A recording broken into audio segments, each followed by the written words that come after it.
Yeah, good day, everybody. Thanks for your patience. Welcome back to our Working Together series live from the Netiv Zoom room down in Houston, Texas. Rabbi Ingber just arrived in the Zoom room, so we'll give him a second to get set up, and we'll turn the class over to him. We were just having chit-chat behind the scenes. Always a joy to see Rod, and we were just chatting with Ronald from down in Australia, and we got others in the Zoom meeting. Always good. But let's just turn it over Recording in progress. Rabbi Ingber. Rabbi, we're going to turn the class over to you, sir. Okay, good to see you all. How's everyone doing? Great, Good. great. Okay, I'm going to ask a hard question. Who did the homework from last week? I feel like we're back in school. So we had a homework assignment, which was to write 30 great things about yourself. Or not even great, 30 unique things about yourself. 30 things that were unique about you. Did anyone do that assignment? No one did the assignment. I thought about it, but it just seems way too weird. It just seems strange. Doesn't it? I mean, come on. To think about, come on, honey, sit around the table and help think of some great things about me. Why not? It would probably be healthy to do that. That's right. It is very healthy. Yeah. But as we have to do is the first component here. We're not going to be able to do it if we don't know who we are. Right. So, but we're going to try anyway. But what we're talking about is the different mindsets you need in life to be able to maximize yourself, your potential. And the first two are the idea that you have a unique purpose. As I said, people do not believe that. Okay, people think they're just here, but there's a purpose. The purpose is that God created the world, and He wants everyone in the world to do what the talents they are given, in order to help make themselves and the world around them better. The method, the means that we get there are the mitzvot. Mitzvot means connectors. Jewish people have 13. The nations of the world have 7. Those are the mitzvot. Those are ways, and the additional part, the charity and the acts of kindness, which are applicable to everyone. These are things that, if you think about it, you're doing that are specifically because you have a part and a role in bringing the world to where it has to be. So it's perfection. Okay, the second mindset is that you have a unique mission based on what your talents are. And that was the assignment that we didn't do, which was the assignment of writing things about yourself to get to know yourself. Because we all know ourselves. Yeah, I'm the same person I was yesterday. But most of the time you go through life, you don't really focus on what exactly are your strengths. You can do it by your weaknesses too. As I mentioned before, usually the place of your weaknesses is the place of your strength also. In almost every case, where your greatest challenge is, if you overcome that, that will be where your greatness is. Almost in every case. But everyone has skills, and everyone has unique tendency. And this is the concept we touched on last time, which is really the concept of what's called mazel. Mazel, you might have heard this term. People say, good luck, mazel tov. You heard that term? There was a song a number of years ago that I don't know which band it was. They threw out mazel tov, which means congratulations. But mazel tov literally means good luck. Well, that's a real bizarre thing to say because we don't believe in luck. So how can you say good luck? What does it mean, mazel tov? Doesn't make any sense. So the word mazal is from the word nozel, which means to flow. Every single person has a unique set of qualities that is his flow. That's called his mazel. His or her mazel, and those are the circumstances of your life. Why are you born in this generation? Why are you born to these parents? Why are you born looking this way, not that way? Why are you born this intelligence, not that intelligence?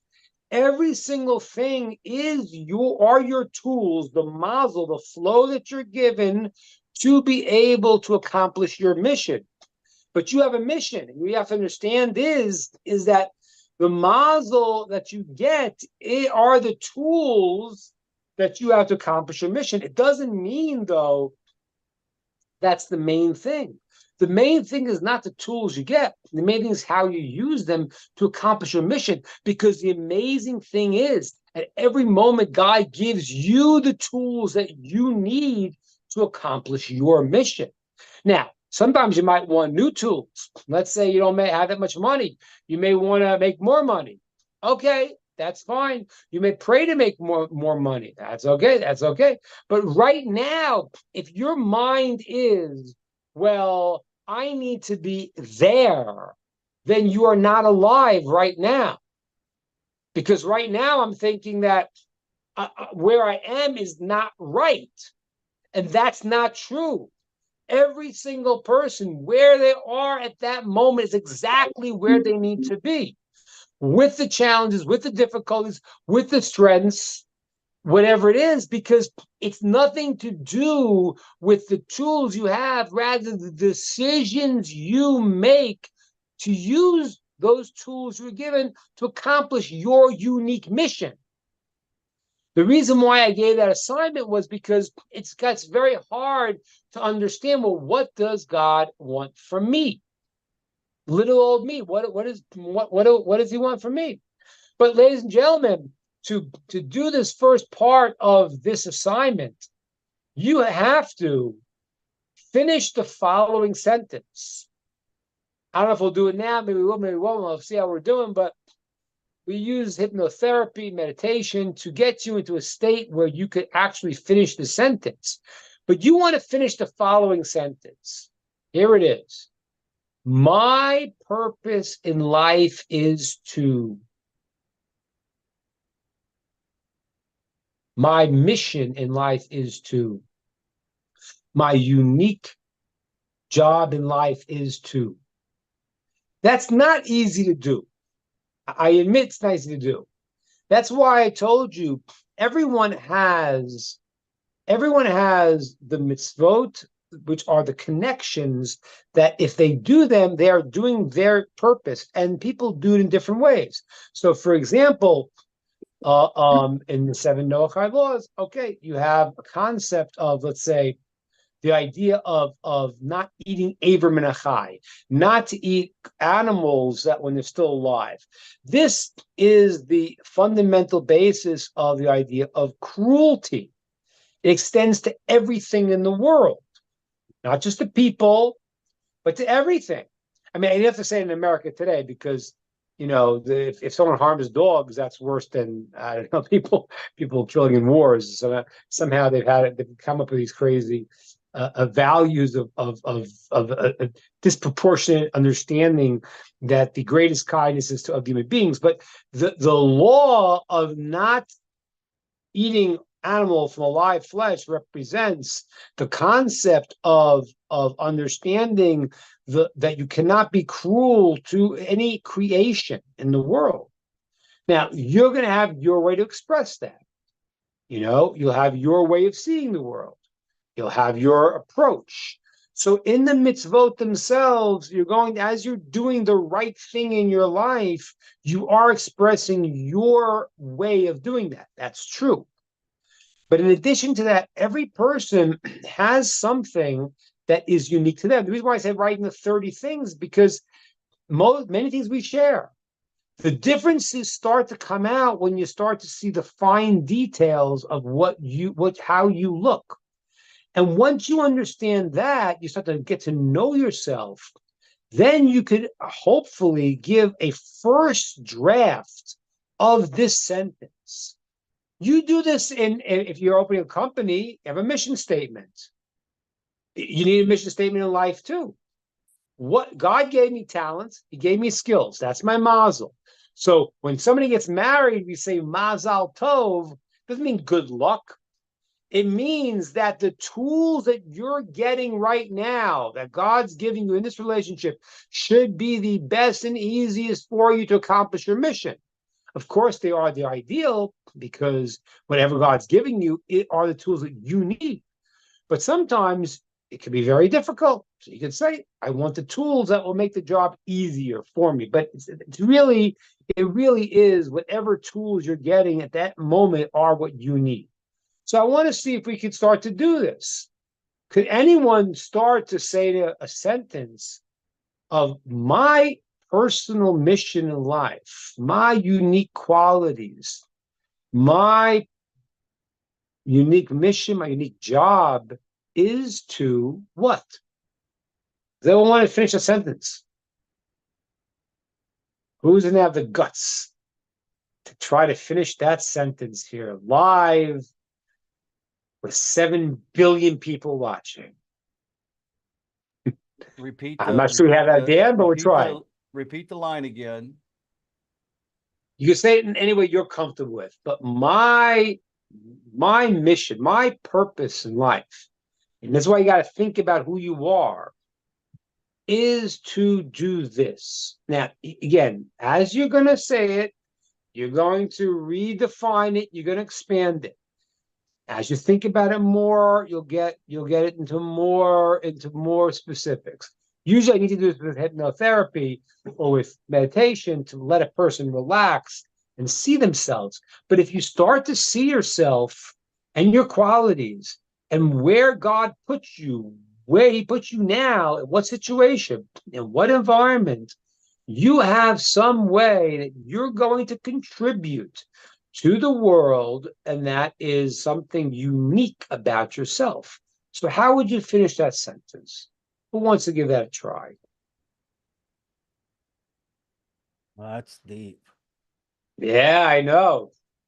That's the job. If the problem is, if you start naming something, then you realize, well, the ultimate purpose that I would want to have for myself is that I become who I'm supposed to be, like achieve highness, a higher level of who I'm supposed to be, a better person. Who are you supposed to be? That's my question. Right. That's my question. That's why I said writing the 30 things about yourself is starting to get aware of you and your unique qualities, because they're not the same. Right. Take Rod, you for example. You have a very interesting history. You're in a very unique situation, a unique place. I mean, everyone is. Everyone is. So if God put you there, what would you think? And he gave you these qualities. What would you think that you have to bring out in the world? David, you have a question or a thought? David, your hands up, David. So I was just going to answer. I can't answer that one way. I can say I feel like one of my purposes, because of my background and the way I was raised, is to be the catalyst in my family towards moving towards an observance of the Sheva Mitzvot, and being the catalyst in our family to kind of be the pilgrim going that way, and basically have a big divergence in our family, you know, at least from my line going down to being, you know, to basically practicing Judaism for the non-Jew and keeping the Sheva Mitzvot and their derivatives. So great. I think that's a great statement. And I think that when you put that statement in the forefront of your life, that gives you a very strong direction. So my purpose, you're going to say, is to do the 7 mitzvahs that God commanded me, and to do it in a way that will inspire, excite the people in my orbit to also appreciate this. So I'm here doing my mission, and I believe that I am in a unique situation to be able to inspire others for that. Now, when you start thinking that, and now I want to show you what happens. I do this with people in a therapy session, going through each of the mindsets. Whenever I've done this with people on a personal counseling session, after they identify what they think the mission is, all of a sudden the gates start opening up on those things.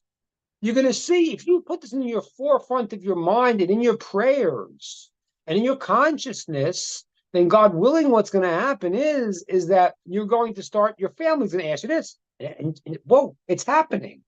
Because what we've done is we have moved from a life that is unconscious to a life that is conscious. That's the big difference.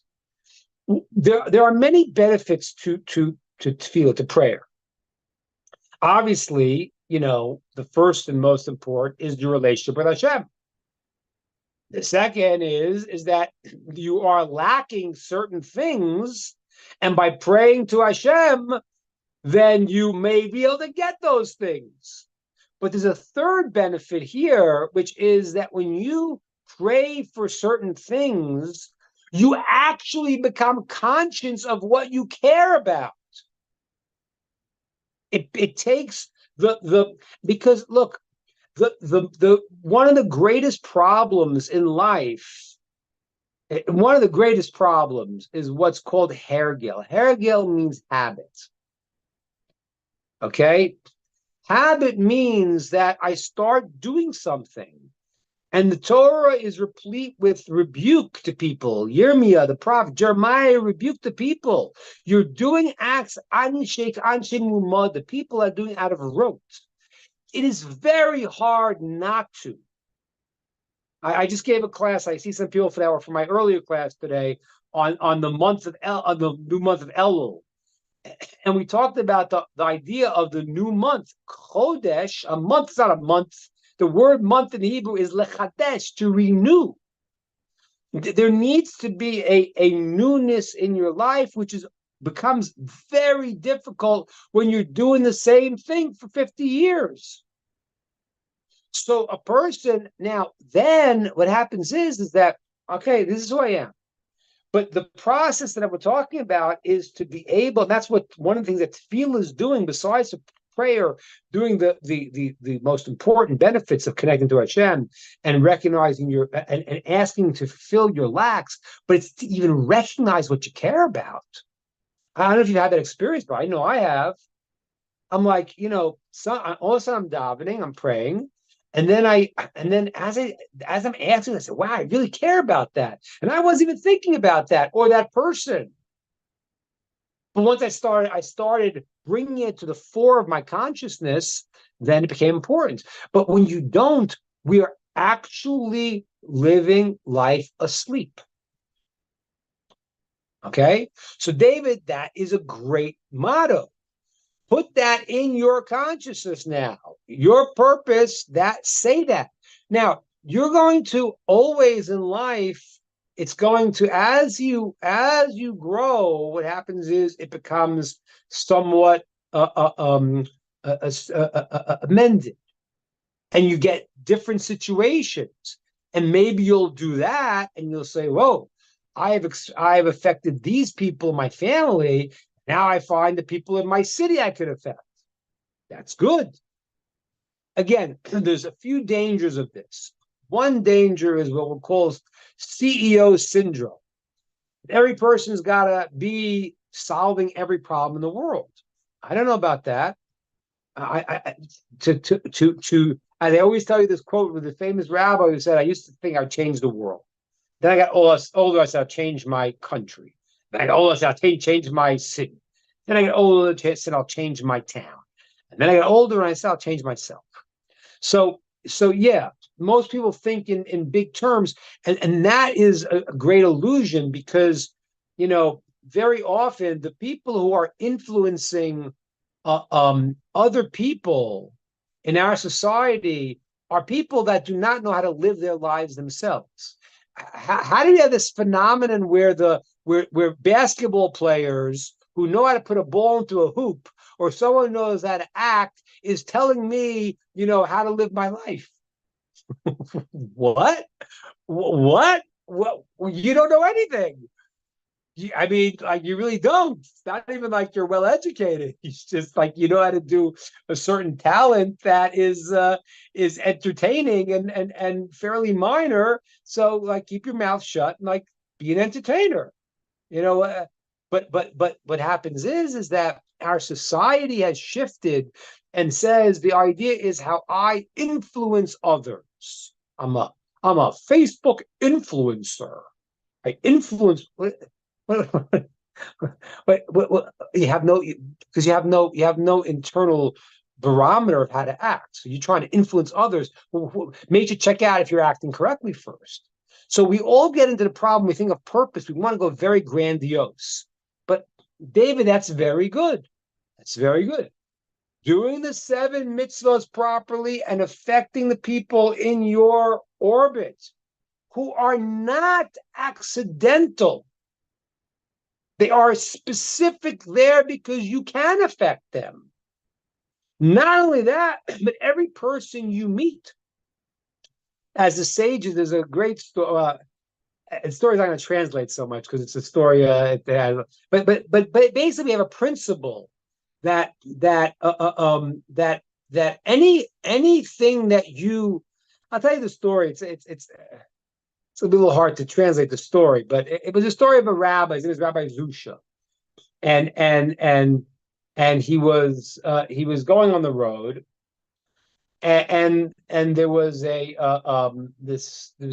person there that his wagon fell over and the hay fell down. He said, "Hey, can you help me pick up the hay?" And he said, I can't. And the guy says to him, you can, but you don't want to. So now the word hay in English, or even in Yiddish the word hay is also the Hebrew letter hay. So there's a concept called raising up the letter hay. So the rabbi got excited. He said, did you hear what this guy just told me? He said to me, I can raise the hay of God's name. I just don't want to. And he heard this whole rebuke in this bum who was giving him, was talking about something totally different. But he heard a message that God was giving him. And therefore, every person you run into is not an accident. You met a person, you meant to learn something. It says a person can learn from everyone, whether it's what to do or not to do.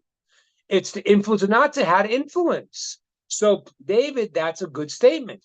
You put that in the front part of your consciousness now, that I'm doing that. I want to do my purpose is I'm going to fulfill the 7 mitzvahs that God asked me properly, and I'm going to affect other people around me in my immediate circles to be able to see that. Once you really start thinking about that and you wake up and you make that as an adage to say, this is a purpose, your life changes. Because now what you're doing is you are looking to fulfill a purpose, and you will see that your ability to go and to do the 7 mitzvahs is going to be a whole new level, because this is what I'm about. God put me for a purpose. That's my purpose. I got to do it. Who else wants to give a crack at finishing that sentence of my purpose? We're not going to tie you to it. You could change your mind.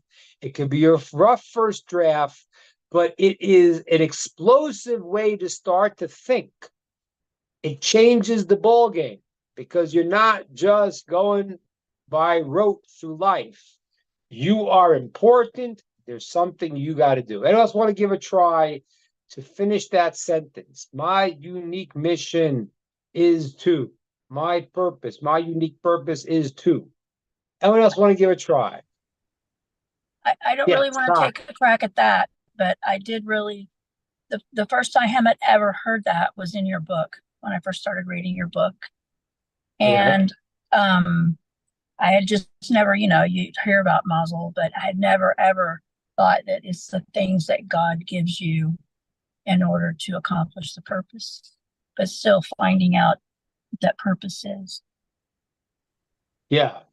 So because I think your purpose can change throughout your life, because some of us are in a unique situation where we've been in different lives.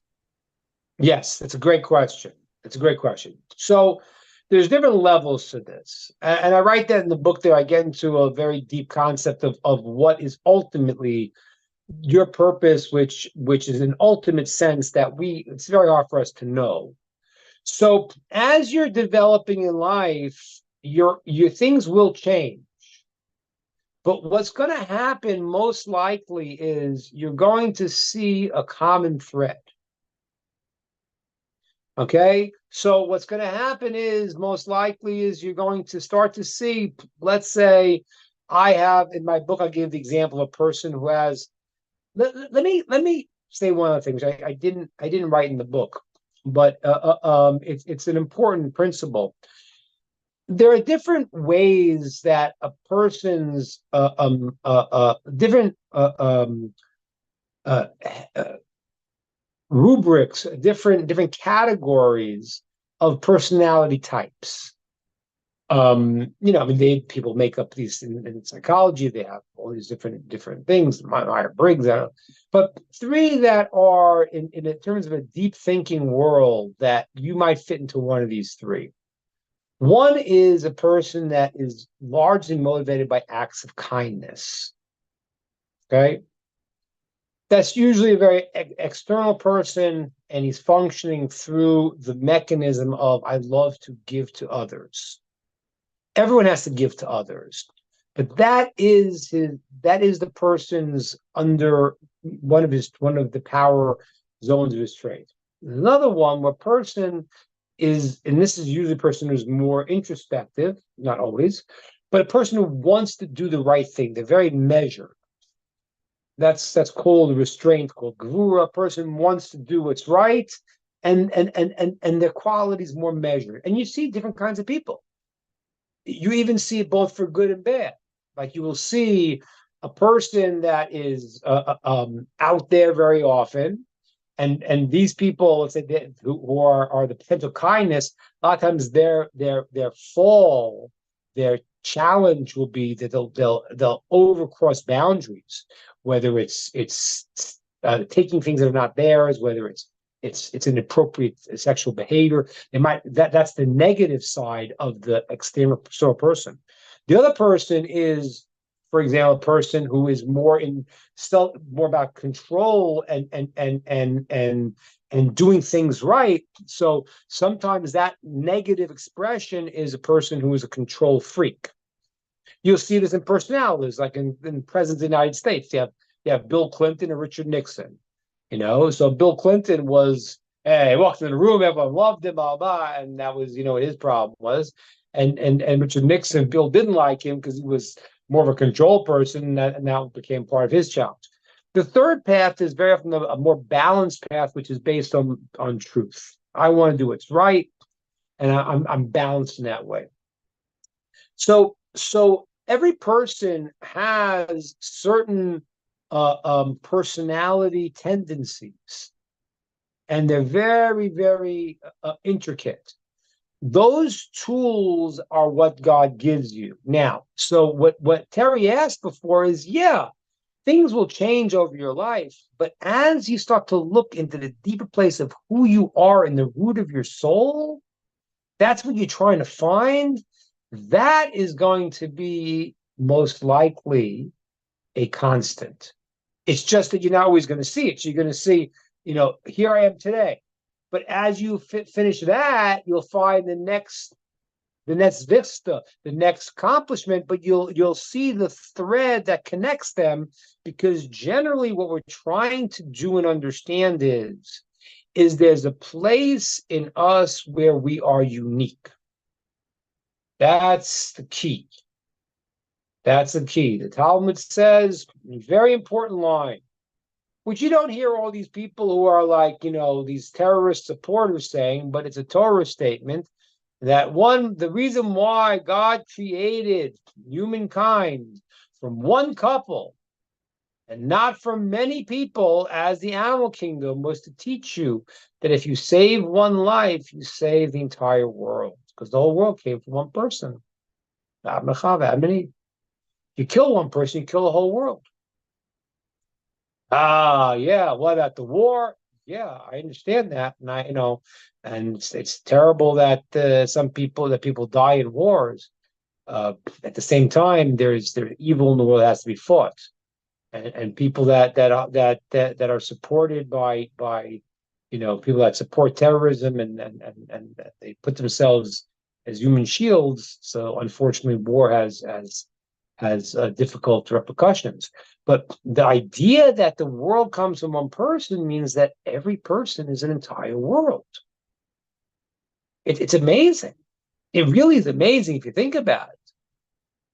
You know, I explained to you one time the concept of humility, because the Torah is given to the most humble person, which is not an accident. Right? Moses, it says, his greatest trait, he was the most humble person ever. Anav mikol adam. That's what it says about Moses. It didn't say he was the smartest, didn't say he was the fastest, so he's the most humble. That's not an accident that thereby the most humble person is given the Torah. He is the conduit to give the Torah. But I said to you before, how do you become humble? What does it mean to be humble? Oh, I'm a nobody. How does Moshe walk around thinking he's a nobody when he has to wear a mask because light is exuding from his face? That's what it says in the text. He came down from Mount Sinai and his face was shooting out beams of light, which Michelangelo mistranslated as horns, which that is the canard that Jews have horns. Yes, I once got that in college from a person who said, "Where's your horns?" I once to get that. But the reason why he got it wrong was because it says karne or. The word karen means a beam of light, or kamina horns. They mistranslated it as they often do, so they think of horns. But Moshe has horns coming out. He's got light. He's got beams of light coming out of his face, so they can't look at him. He can speak to Hashem whenever he wants. How do you become humble when that's your situation? How are you humble?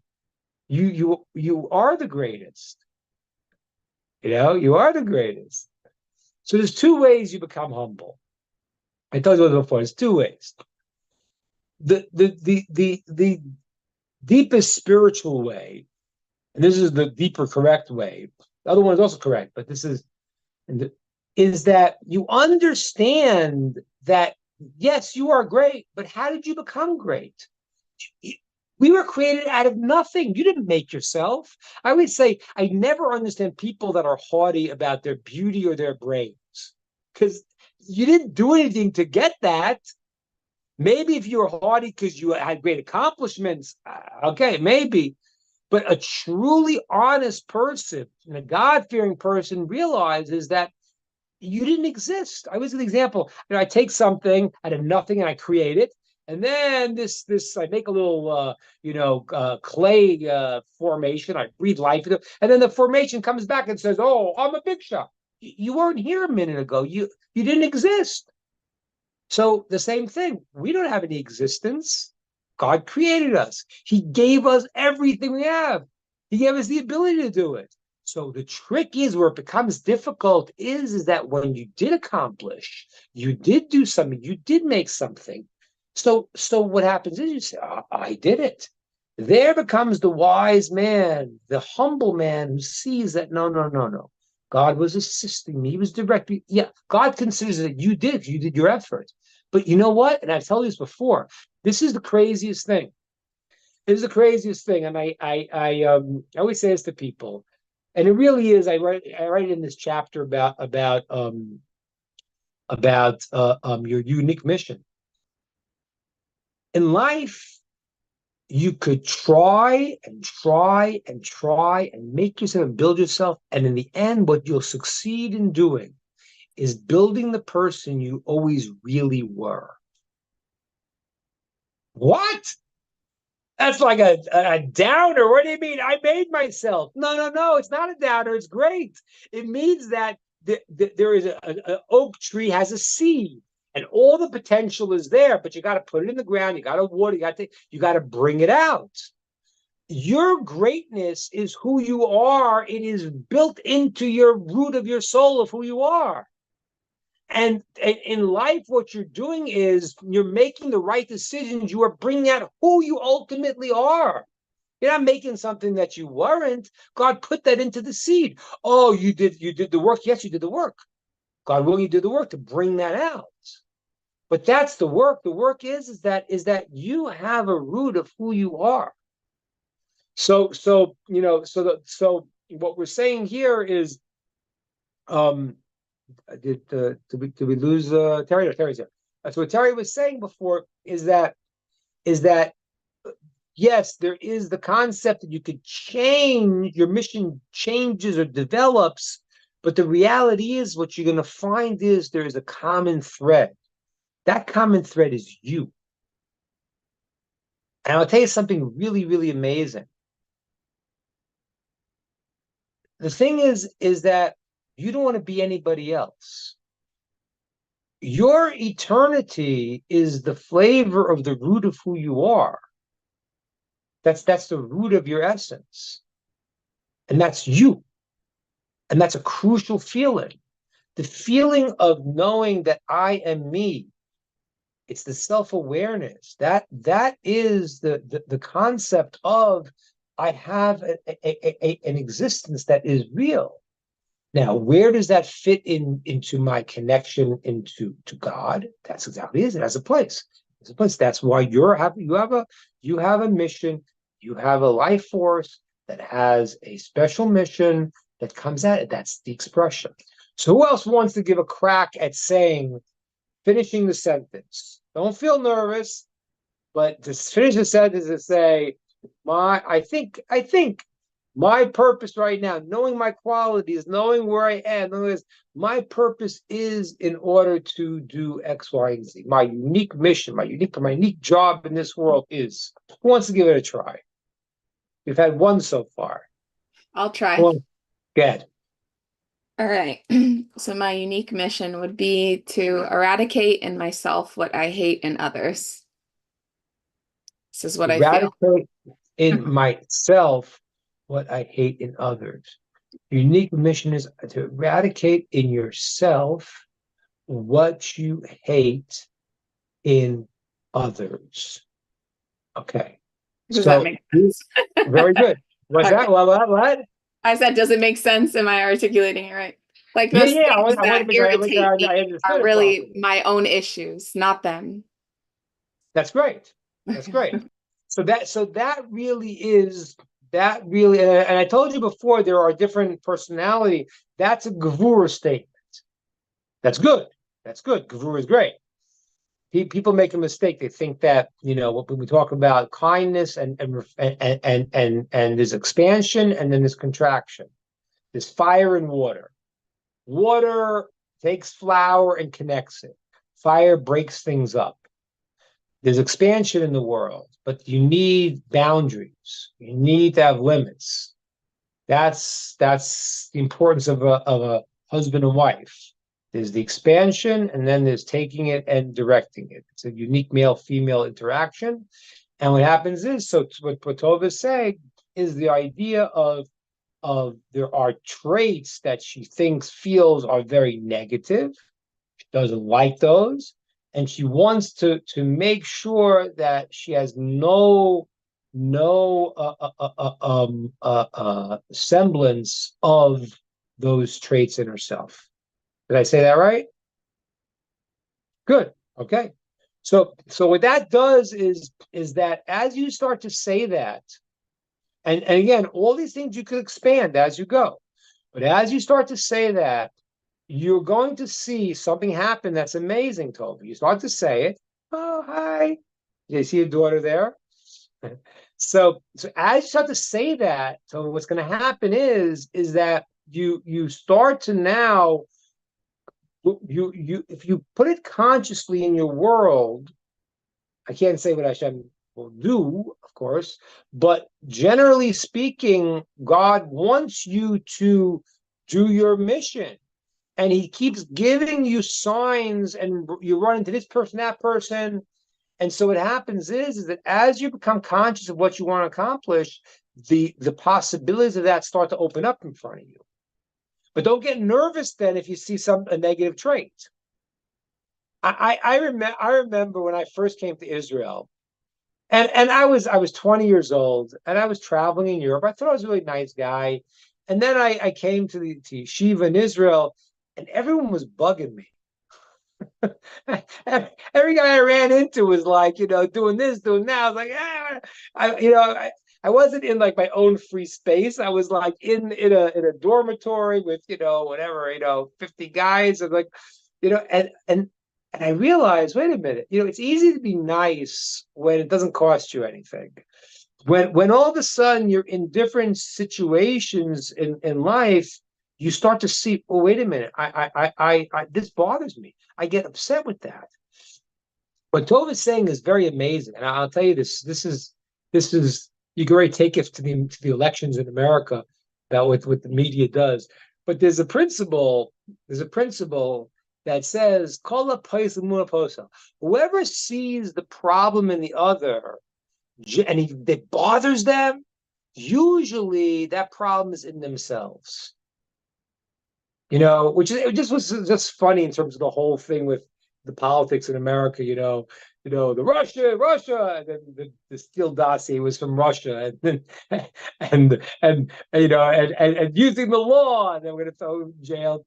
Everything was like everything that was being done by one group was what they were accusing the other one of doing. It's incredible, but that's the way it works. So if you get bothered by something someone's doing, it really bugs you.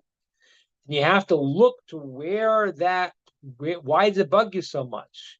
If you were totally out of that problem, it'd be like a person, when a person comes over to you and bothers you. So if the person is mentally incapacitated, mentally challenged, you don't get angry because you understand the person's the person is unfortunate.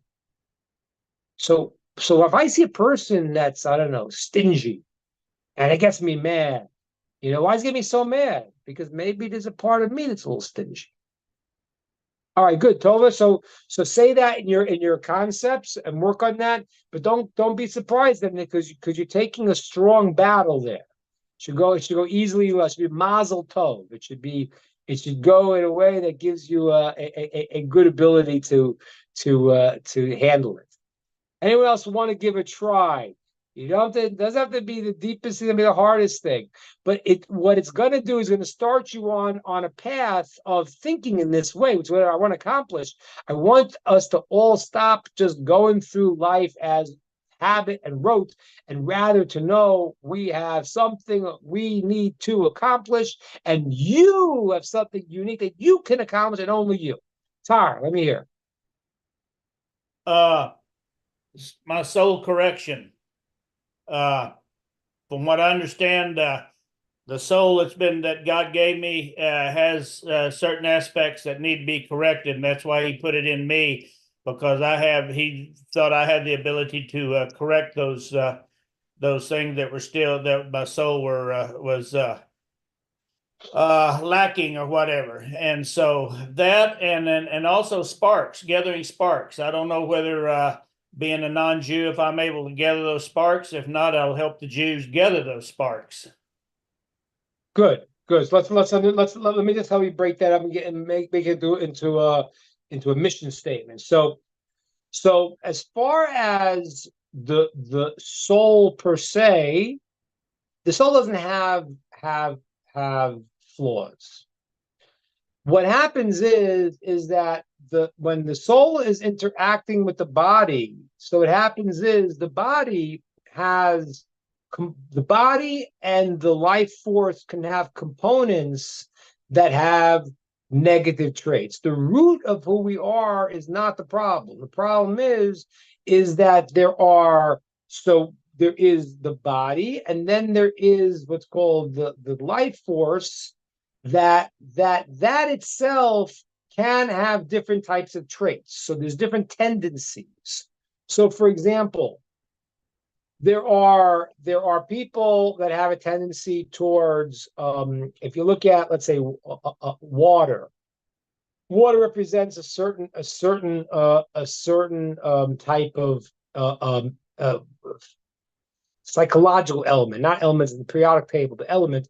And water, they're those people that run towards pleasures. There's an earth component, people that are sad or lazy. There's a fire component, people that get angry. there is an air component. People that are spacey or just boast and talk. So those are the negative components. Those are not in the soul per se. Those could be in tendencies of your body or tendencies in your life force. But you want to bring out the quality of who you are in the positive aspect of your soul. So the challenges that you have to bring out, what God gives you is he gives you certain traits that have positive and negative. There's nothing that has one or the other. So, for example, the Talmud says a person is like a bloodthirsty person. Well, that's very bad. You're like blood. So I can become a killer. He says, no, you can become a doctor. You could use the traits properly. So you want to perfect yourself, and explain to me what the sparks that you're talking about. What is it you want to do specifically, and what are the qualities that you have that you're able to fix yourself and gather what you call gather sparks? Let's hear. Like what is it that gifts that God gave you that make you say, I have this line that I can gather sparks, help Jews gather sparks. What is it about your own essence and the situations that you're in that connects you with that statement?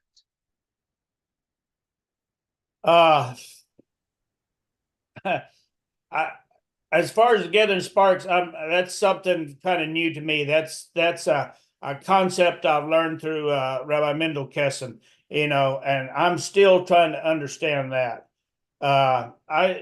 Just the part of the soul correction, like you said, there's certain things in me that I'm trying to correct, whatever.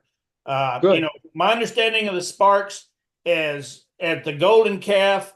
The Jews had it all together, and when they built that golden calf, it just shattered, and the sparks just went throughout the nations.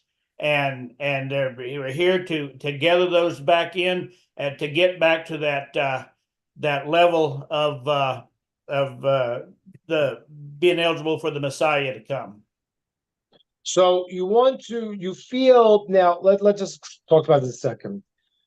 The concept of gathering the sparks is a very it's a deep Kabbalistic concept. There's many components to it. I'm going to say it to you in a very straightforward way. The way one of the sages explains it, Besser. So what happens like this? I have a phone. I have an iPhone, whatever. Whatever, Samsung. I have a smartphone. Now, is a smartphone a good thing or a bad thing? Well, in Israel, in the religious communities, people don't have smartphones. On the whole, we have a learning group with mostly American guys who came to Israel, and the smartphone for us is working fantastic, because every time I have to get find the text that we have to learn that's difficult, I can't find it, I get it on my phone, and I send it to the group in 1 second.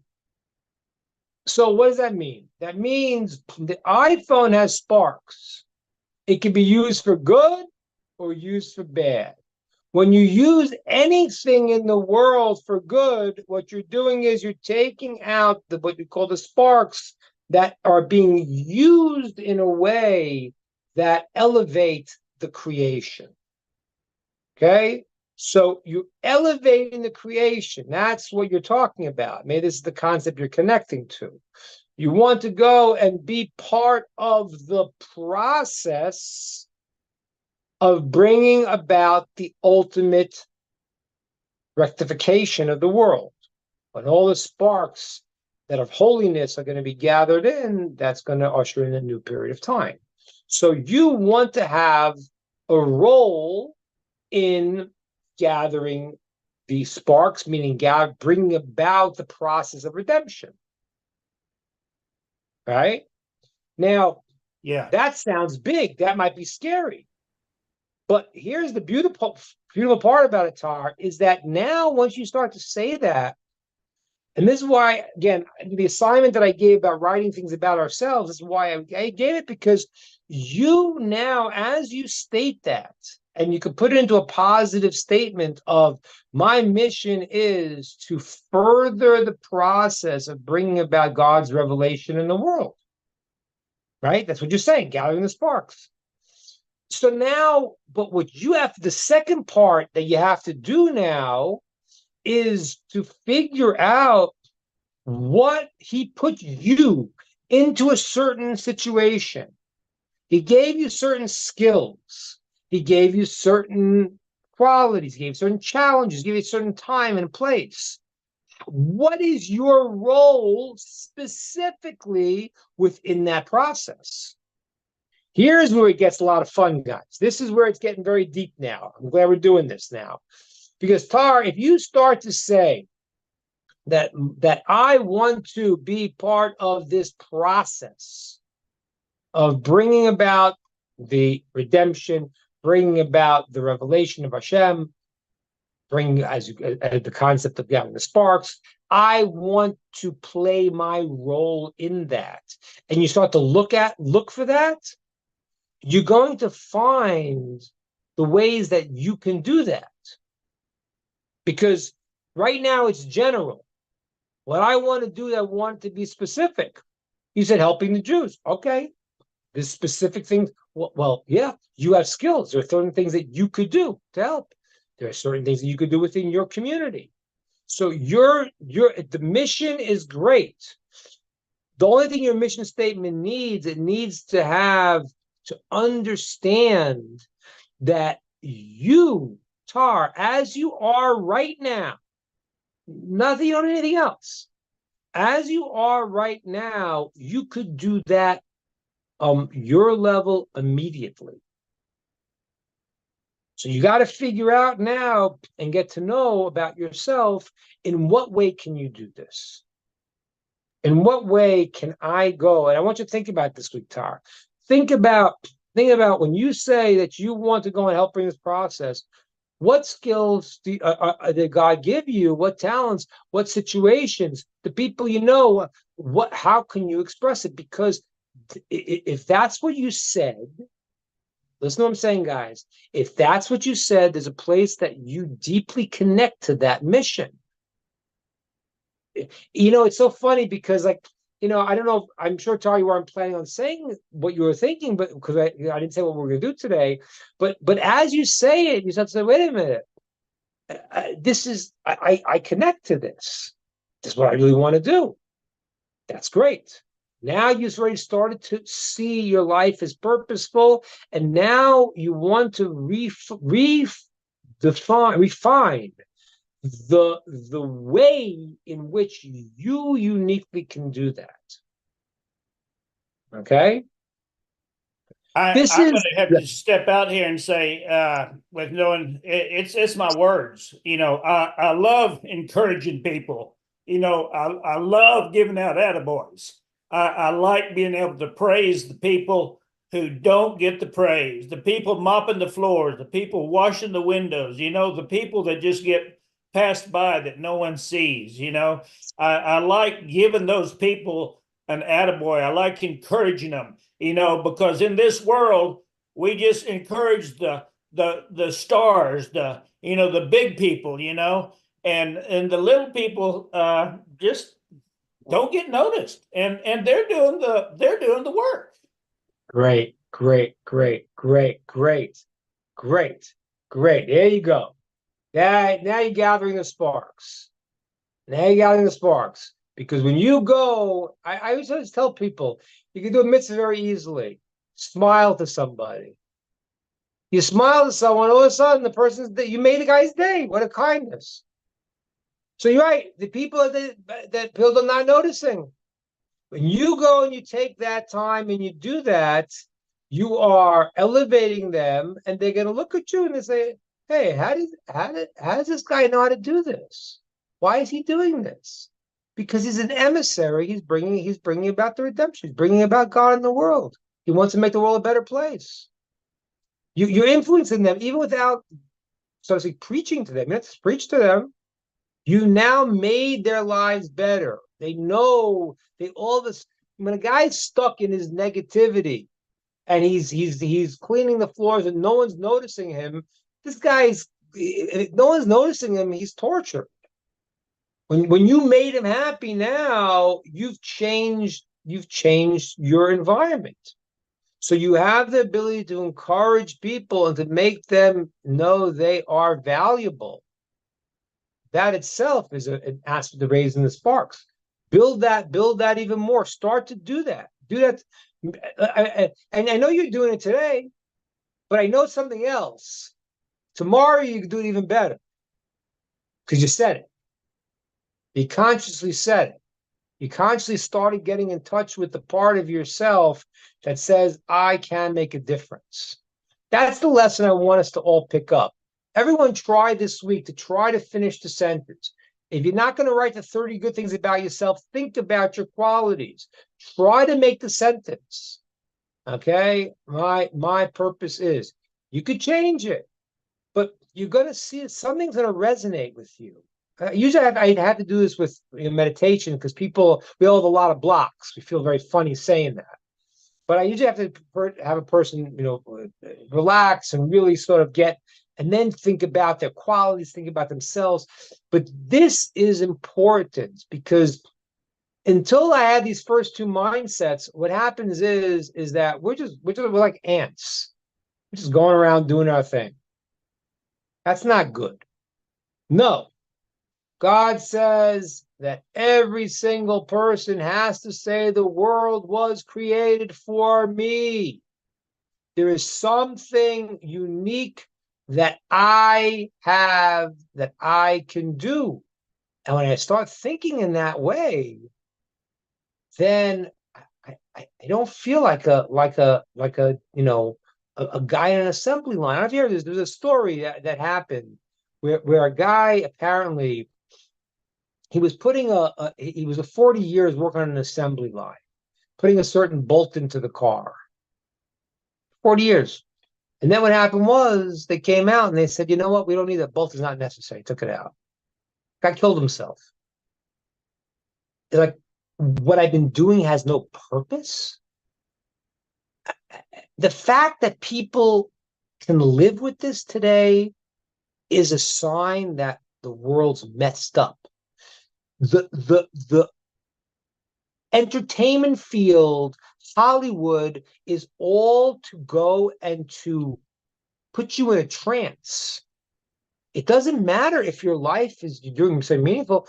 Just keep yourself intoxicated on the 150 stations and what you're going to go eat and what you're going to watch. It's like unbelievable. Our world constantly has all this stuff. They created this thing. And now nobody has to think, what the heck am I doing in life? The most important thing, you want to be happy? I'll tell you how to be happy. Do things that you know are meaningful, purposeful, and you have a purpose, and you do act in that line, you will be happy. You don't have to go and pursue happiness. You have to pursue purpose. Once you pursue purpose and you live a meaningful life that's tied into who you really are, you will automatically be happy. Okay? All right, guys. Wonderful. I'm going to pack it up. It's a little late here. We're starting Awesome class, Rabbi. Awesome class. Great. All right, wonderful, guys. I'll talk to you later. Thank you. See you next week, guys. Thank you so much, Rabbi. Have a wonderful, wonderful week. Okay, next yeah, that was next excellent thing is going to be Monday morning. Yeah, awesome. Okay, on that note, I guess I'll wind it down for the live broadcast. Have a wonderful, wonderful week. We'll be back next week with more with Rabbi Karmi Ingber. Beautiful, beautiful stuff. Remember, this is from his book. You can get his book on Amazon. The book's called Where the Heavens Kiss the Earth. Mystical Insights for Personal Growth by Rabbi Karmi Ingber. That's Ingber. Check it out on Amazon. You can get a copy of the book. You want to read it. Excellent, excellent material. All right, folks, have a wonderful, wonderful week. Bye for now. Shalom, shalom, fellows. Re-